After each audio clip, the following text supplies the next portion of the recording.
వాకరపుడిలో ALI foundation ఆధ్వర్యంలో కంటి వైద్య శిబిరం జరిగింది. సుమారు 300 మందికి శ్రీ సూర్య కంటి ఆసుపత్రి ఆధ్వర్యంలో కంటి పరీక్షలు నిర్వహించారు. వాకలపూడిలో ఏఎల్ఐ ఫౌండేషన్ ఆధ్వర్యంలో కంటి వైద్య శిబిరం 300 మందికి హాజరయ్యారు.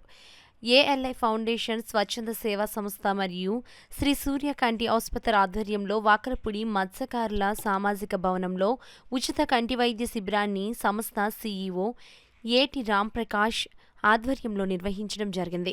దీనికి ముఖ్య అతిథులుగా Coromandel senior vice president Jagannatham, GM Padmanabham, CSR head Vamsi మరియు విశ్రాంతి సీనియర్ మేనేజర్ పిఎస్ఎన్ మూర్తిలు ప్రారంభించారు. ఈ సందర్భంగా ALI foundation and Sri Surya eye care CEO AT Ramprakash గారు మాట్లాడుతూ, వేటకు వెళ్లే మత్స్యకారులకు ఆది నీలిలోహిత కిరణాలు వల్ల మరియు ఉప్పు నీటి వల్ల ఒక రకమైన కర్నియల్ అల్సర్కు గురికావడం జరుగుతుందని తెలిపారు.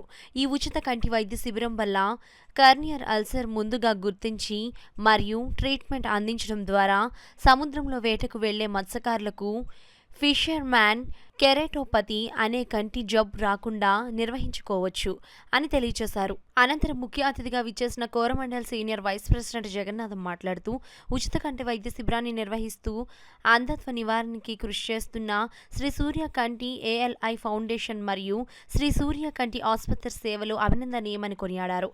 ఈ వైద్య శిబిరంలో సుమారు 300 మంది మత్స్యకారులు మరియు ఇతర పేద ప్రజలు ఉచిత కంటి పరీక్షలు చేయించుకోవడం జరిగిందన్నారు. అవసరమైన వారికి కళ్లజోళ్లు, కంటి ఆపరేషన్లు చేయడం జరుగుతుందని తెలిపారు. ఈ కార్యక్రమంలో స్లంబర్ కంపెనీ సిఎస్ఆర్ ప్రతినిధులు రమణ, జాన్, రాధాకృష్ణ, వాకలపూడి జనసేన పార్టీ అధ్యక్షుడు Ganta Prasad, fissure man committee hall అధ్యక్షులు చొక్కా రాజు, చొక్కా నల్లబాబు మరియు జనసేన నాయకులు, ఏఎల్ఐ ఫౌండేషన్ మరియు Shri Surya eye care hospital సిబ్బంది పాల్గొన్నారు.